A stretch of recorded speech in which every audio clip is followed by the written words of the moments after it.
Hello po, mapagpalang umaga po. Mapagpalang tanghali, mapagpalang gabi. No, nandito na po tayo ngayon sa Marala, sa Paradise Site, kung saan nagsasagawa po tayo ng home Bible study.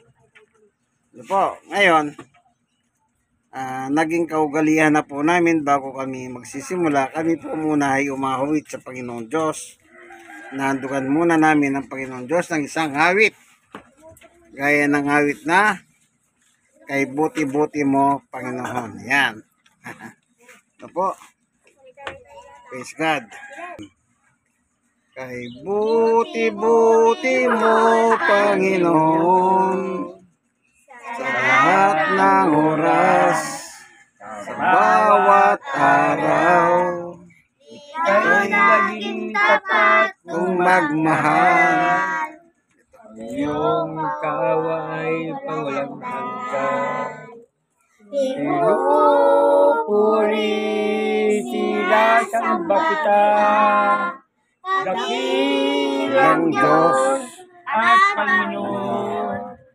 Tunay nga'y kay walang katulad, tunay nga'y kay di nagbabago. Mabuting Diyos Sa amin nagmamahal. kay buti-buti mo, Panginoon, sa lahat ng oras, sa bawat araw, kay laging tapat kong magmahal, iyong kaway pawalang hanggan. Pinupuri sinasamba kita, dakilang Diyos at Panginoon. Tunay nga'y kay walang katulad, tunay nga'y kay di nagbabago. Mabuti ang Diyos Sa amin nagmamahal. mabuti ang Diyos sa amin nagmamahal. Panginoon Diyos, minsan samahan mo po kami sa aming pag-aaral ng Ebanghelyo sa hapon po ito. Salamat po sa ngalan ng aming Panginoong Yesus. Buksan mo po ang aming mga puso, isip upang kami makinabang sa iyong pagkahit pangkaluluwa. Salamat po sa ngalan ni Yesus. Amen.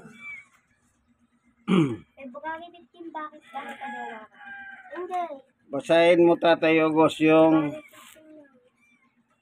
Efeso 2:10. Yun lang po.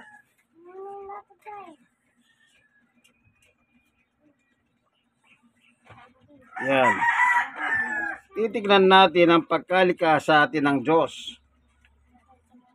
Kung bakit sinasabi rito ni Apostol Pablo, ito ang ating dapat lakaran. Yung binabanggit niya sa Efeso 2:10. Ito po, tandaan nyo, lahat ng tao nilikha ng Diyos ayon po sa 1:1. Ito po. At saka sa Colosas 1:15-16, lahat po tayo ay nilikha ng Diyos sa pamamagitan ng ating Panginoong Jesucristo.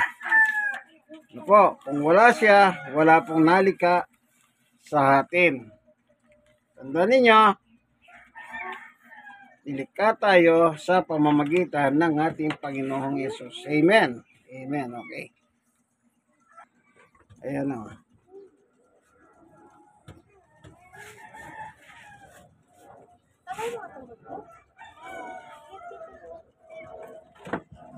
Babasahin ko. Apo. Kung ano tayo ngayon ay gawa ng Diyos at sa pakikipag-isa natin kay Kristo Jesus ay nilikhan niya tayo para sa mabubuting gawa na inaadan niya noon una pa man upang gawin natin. Amen. Ganyan po ang paghalika ng Diyos sa atin. Nasabi ni Apostol Pablo, nilikha tayo para saan? Sa mabubuting gawa. Siyempre, ginawa tayo ng Diyos, binigyan tayo ng batas ang ating dapat gawin. Ano? Ngayon, ang tanong, ginawa ba natin ang gusto ng Diyos? Okay?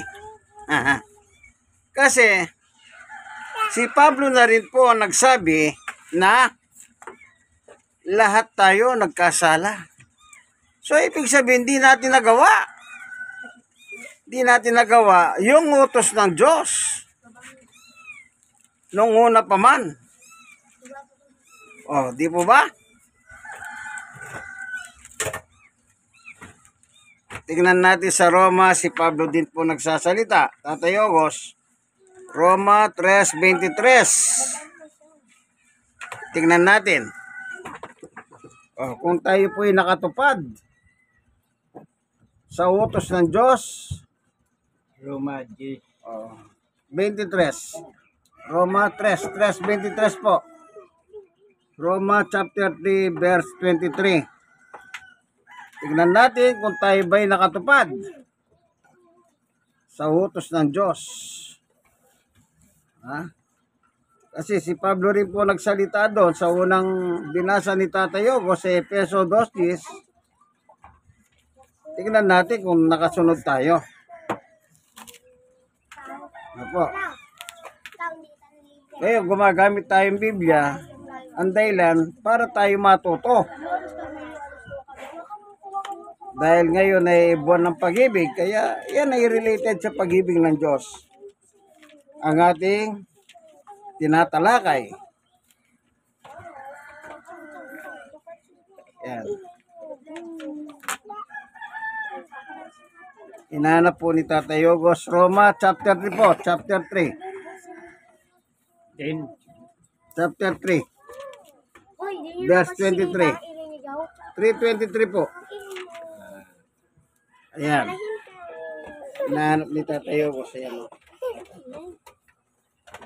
May Bible study tayo rito. Ito ang pamilya ni Tatay Ogos sa mga Hapo. Ayan.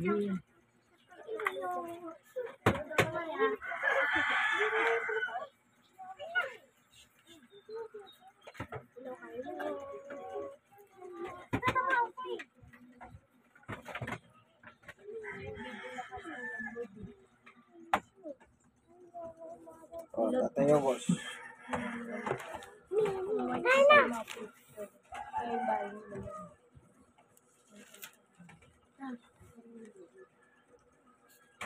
Babasahin ko. Opo, 3:23. Sapagkat ang lahat ay nagkasala at walang sino mang nakaabot sa kalwalatian ng Diyos. Yan. Amen. Kita niyo po, nasabi ni Pablo, lahat nagkasala. Di tayo nakahabot sa kalwalatian ng Diyos. Ibig sabihin po, kapag susunod ka sa Diyos, maluwalhati ang Diyos. So lahat tayo nagkasala. Hindi natin nabigyan ng kalwalatian ng Diyos. Pero ang utos, gumawa tayo ng mabuti eh. Anong ginawa ng tao? Natural ang ginawa po ng tao, yung masama. Pag hindi ka sumunod sa Diyos, natural masama ka. Ganyan po, ano? Kaya lahat tayo ngayon ay nagkasala. Ano? Anong sabi niya? Lahat nagkasala. Ngayon, dahil hindi natin pagsunod sa kalooban ng Diyos, tayo nagkasala, tayong lahat ay nararapat lamang na parusahan ng Diyos. Pero hindi gusto ng Diyos na tayo ay mapahamak. Unang Timoteo, Tatay Ogos, chapter 2. Hindi gusto ng Diyos na tayo pong mga tao mapahamak. Anong sabi rito ni Pablo? Unang Timoteo, chapter 2, 3 and 4, Tatay Ogos. Dito natin makikita na hindi gusto ng Diyos na mapahamak tayo. Kasi po, sa lahat ng likha ng Diyos, tayo po yung may perpektong pagkalikha tayong mga tao. Nang dahil po sa kasalanan, na pumasok po yung kasalanan, pumasok din po yung kamatayan sa lahat ng tao. Dapat, nang nilikha tayo ng Diyos, wala tayong kamatayan. Immortal tayo. Pero dahil hindi natin ginawa utos ng Diyos, pumasok ang kasalanan. Nang pumasok yung kamatayan, nang dahil sa kasalanan, lahat ng tao nakakaranas ng kamatayan. Okay?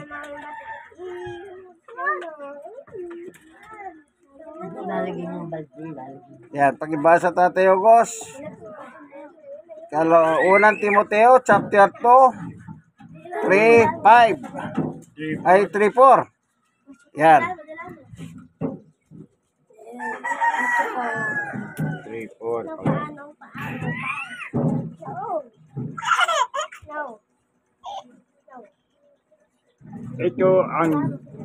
Ito ang mabuti at kalugod-lugod sa Diyos, ating tagapagligtas. Ibig niya ang lahat ng tao ay maligtas at makaalam ng katotohanan ito. Amen. So, maliwanag, lahat tayo. Ang gusto ng Diyos ay maligtas, hindi mapahamak. Yung kapahamakan niyo po yung bayad sa kasalanan, sa impyerno yon. Pero ayaw nga po ng Diyos na tayo mapahamak sa impyerno. Kasi po, sa lahat na nilikha ng Diyos, tayo po yung perpektong pagkalikha. Pagkalikha. O Tatay Ogos, basahin mo nga yung Genesis 1:26-27. Tingnan natin ang pagkalikha ng Diyos sa atin. Opo, Genesis chapter 1 verse 26 and 27. Babasahin po. Opo. Nilalang nga ang Diyos ang tao ayon sa kanyang larawan. Sila'y kanyang nilalang na isang lalaki at isang babae. At sila'y pinagpala niya. Sinabi niya, magpakarami kayo at puniin niyo ang iyong mga anak sa buong daigdig at kayo ang mamahala nito. Binibigyan ko kayo ng kapangyarihan sa mga isda, sa tubig, sa mga ibon, sa impapawid at ang lahat ng mga hayop ay nasa ibabaw ng lupa. Ayan. Basahin mo yung 26, Tatay Ogos. 26. Pagkatapos, sinabi ng Diyos, ngayon, nilikha natin ang tao ayon sa ating larawan, ayon sa ating wagis. Sila ang mamahala ng isda, ang mga ibon. Yan lang po. Ayan. Sa impapawid, lahat ng hayop, maging maamo o mailap, malaki o maliit. Nilalang nga ang Diyos ang tao ayon sa kanyang larawan. Sila'y kanyang nilalang at isang lalaki at isang babae. Ilang. Ayan. Ayan ano. Nilikha tayo ng Diyos ayon sa wagis larawan ng Diyos. Kaya perfect po talaga tayo. Pero dahil po sa kasalanan na pumasok, tingnan natin paano pumasok ang kamatayan. Tatay Ogos, Roma po. Basahin mo yung Roma. Chapter 5. Verse 12. Yan.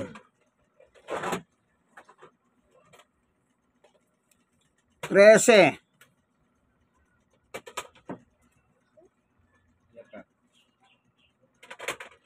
Ganito 3 lang po. Roma chapter 5 verse 12-13. Yan. Tingnan natin ngayon ang epistola ni Apostol Pablo sa atin. Paano pumasok yung kamatayan? Bakit ang tao nakakaranas ng kamatayan? Kasi po, yung pagkalikha sa atin, wala po tayong kamatayan. Immortal tayo gaya ng Diyos. Ang Diyos ay immortal. Walang kamatayan. Pero bakit tayo nakaranas ng kamatayan? Yan. Tingnan natin paano pumasok ang kamatayan sa buhay ng tao. Ano po? Yan. Roma chapter 5 verse 12, 13. Oh.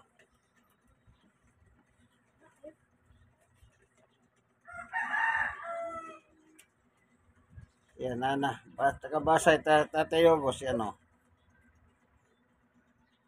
Ang kasalanan ay pumasok sa sanlibutan. Oh, ulitin mo Tatay Yogos.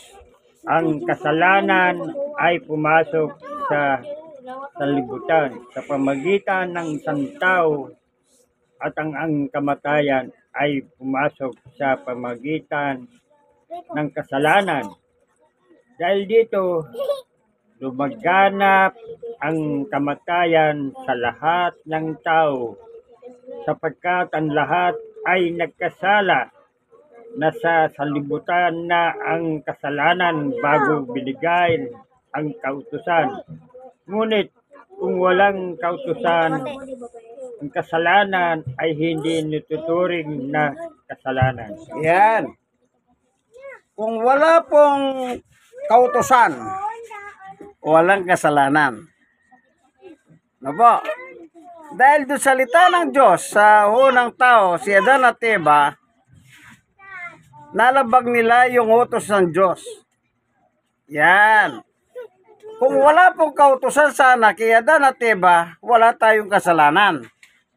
Dahil po may utos sa kanila at nilabag nila yung kautusan, diyan po sila nagkasala at ang kasalanan ay nandyan lang. Hindi sana atulan ng tao kung walang kasalanan. Pero dahil meron pong kautusan, pagpasok ng kasalanan, pumasok ang kamatayan sa lahat ng tao.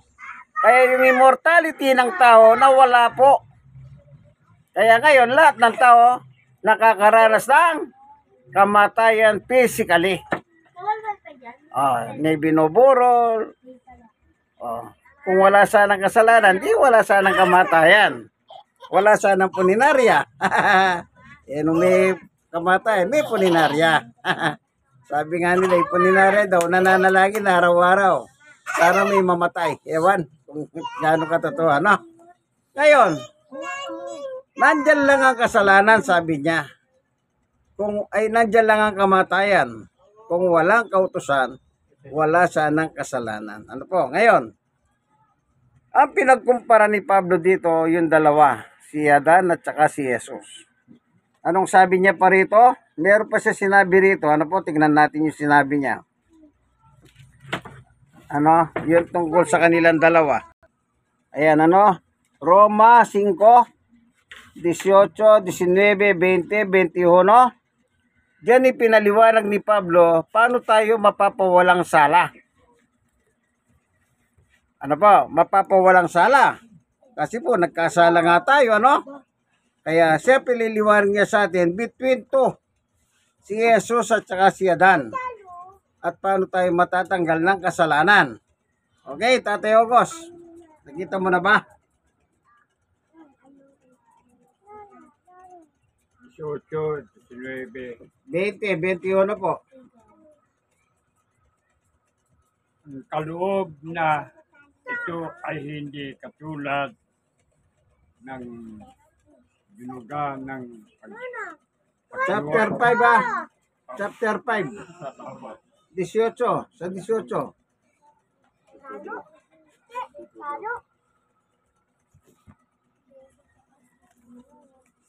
Ayan yan. Nakita mo na tayo, boss.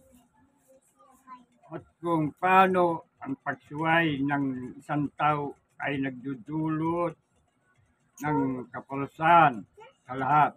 18 ba yung binabasa mo, Tatay Ogos? Verse 18 ba yan? Diba?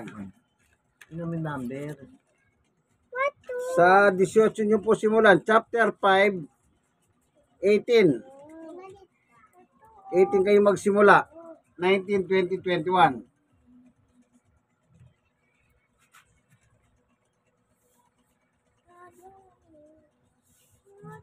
Ayan na. Oh, sige po, yan. At kung paano ang pagsuway ng isang tao ay nagdulot ng kaparusahan sa lahat. Ang pagtuwid ng ginawa rin ng isang tao ay nagdudulot ng pagpapawalang sala sa buhay sa lahat. Sapagkat kung maging makasalanan ang marami dahil sa pagsuway ng isang tao, marami rin ang pagpagawalang sala dahil sa pagsunod ng isang tao. Nang magkaroon ng kautusan,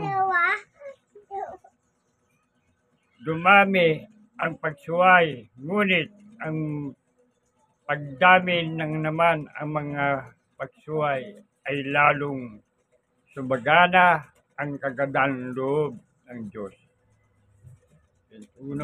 Opo, Ang kaya nga kung paano naghari ang kasalanan ay sa pamagitan ng kamatayan, ngayon din naman mag-aari ang kagandang loob ng Diyos sa pamagitan ng pangwalang sala. Ito'y nagdudulot ng buhay na walang hanggang sa pamagitan ng ating Panginoon Jesus Kristo.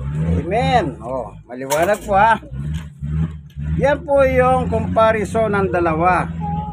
Si Jesus at sika Adan. Oh. Dahil kay Adan, pumasok po yung kasalanan, pumasok yung kamatayan. Ngayon, sa pamamagitan naman ng Panginoong Yesus, yung ating pananampalataya sa Kanya, diyan po naman tayo ay mapapawalang sala. Sa ating pananampalataya sa ating Panginoong Yesukristo. Amen. Di ba napakaganda po ano? Hindi na po tayo gagawa ng kung ano-anong seremonya para tayo patawarin ng Diyos. Ano? Kasi nung una po, ang mga tao, naghahandog pa sila ng mga hayop. Ngayon, hindi ka na maghahandog ng hayop. Ang gagawin mo, sasampalataya ka na lang sa pamamagitan ng ating Panginoong Yesukristo. At sa pamamagitan niya ay ang ating pong mga kasalanan ay patatawarin niya tayo. Di ba napakaganda po yan, ano? Yung winasak ni Satanas na ating buhay na matino, naging masama sa paningin ng Diyos dahil mahal tayo ng Diyos, hindi niya gusto tayo mapahamak sa apoy ng impyerno, kaya ginawa niya, sinugo niya ang kanyang anak na si Jesus upang sino man sa kanya sumampalataya ay hindi magkaroon ng kapahamakan, kundi magkaroon ng buhay na walang hanggan. Okay, panguli, 1:3:16 po, Tatay Ogos. Ayan na. Yan ang pag-ibig ng Diyos sa tao. Wag na to. Wag na to. Stress ka na? Wag na to. Yan po yung tinatawag nilang puso ng Biblia. 1:3:16. Ano po?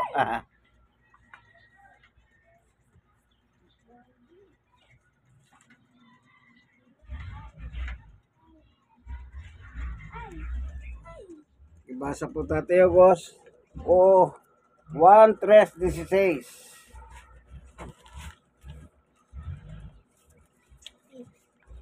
Basahin. Opo. Sapagkat ngayon na lamang ang pag-ibig ng Diyos sa sanlibutan katauhan, kaya binigay niya ang kanyang isang anak upang ang sino mang sumampalataya sa kanya ay hindi mapahamak, kundi makaroon ng buhay na walang hanggan. Amen. Ang ganda. Magkakaroon po tayo ng buhay na walang hanggan sa kabila ng tayo po ay nagkasala, pero kailangan po sumampalataya tayo sa ating Panginoong Yesukristo. Yun po yung regalo ng Diyos sa atin. Yan po ang pag-ibig. Ano po? Diwa ng pag-ibig po.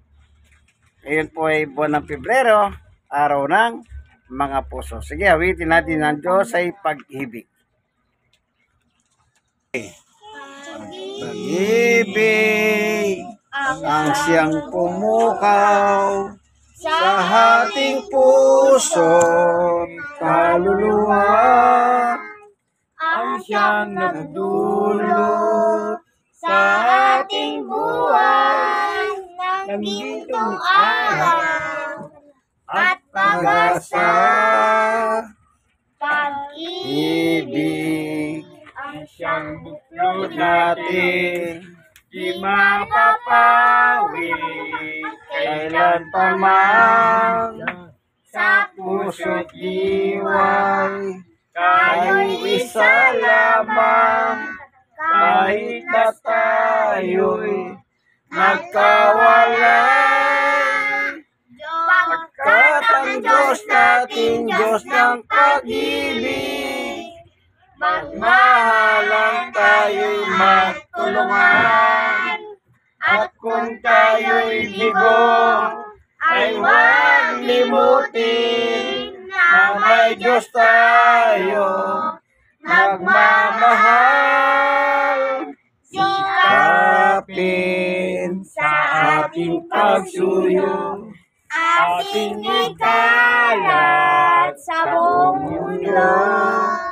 Pag-ibig ni Jesus ang siyang sumako sa bawat pusong uhaw sa sa pagsuyo.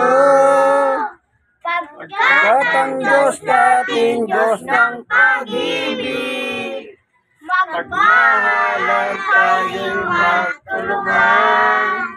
At kung tayo'y bigo, ay huwag limutin na may Diyos tayo nagmamahal. Diyos ay pag-ibig. Purihin ka, Panginoon. Aming Diyos, maraming po salamat sa iyong mensahe sa amin sa hapon pong ito. Tuloy nga, pinakita mo sa amin na kami po yung naging makasalanan na hindi naging karapat-dapat sa iyo. Dahil po sa iyong pag-ibig sa amin, minahal mo po kami sa kabila ng hindi po kami kaibig-ibig at ibinigay mo kanyang solong anak na si Jesus na upang sino man sumampalataya sa Kanya ay hindi mapahamak kundi magkaroon ng buhay na walang hanggan. Maraming salamat po sa iyo ang walang hanggang kapurihan sa ngalan ni Jesus. Amen. Pagpalain mo po ngayon, Panginoon Diyos, ang aming home Bible study ni Tatay Hogos at Nanay Claring at ang kanyang pamilya. Ano po? Bless mo po silang lahat. Nawa, bigyan mo po silang payapat na imbing na tulog, O Diyos, sa gabi, sa kanilang pagtulog, pagiga. Ingatan mo rin po ang kanilang tahanan, O Diyos. Ilayo mo po sa anumang uri ng pagkawasak. Hallelujah. At gisingin mo po sila, O Diyos, taglay ang panibagong buhay at lakas, nagmumula sa iyo. Salamat po, Ama, sa ngalan ng aming Panginoong Yesus. Amen. God is good. all the time. All the time. Amen. Amen. Hanggang dito na lamang po ang ating munting video. Ano? Mag-like po kayo, mga kaibigan. Mag-share kayo kung gusto nyo. At mag-subscribe po kayo. Be subscriber. Ano po? Sapagkat napakaganda po ng ating natalakay ang tungkol po sa kalagayan ng tao sa harap ng Diyos. Ano tayo? Sabi ng Biblia, lahat tayo nagkasala. Salamat na lang sa Diyos. May Jesus na pinadala upang siyang tumubos ng ating mga kasalanan. Opo, nawadat na kayo ng ating munting video na sa mabuting kalagayan. God bless us all po. Wait na lang natin ang merienda. Bye-bye.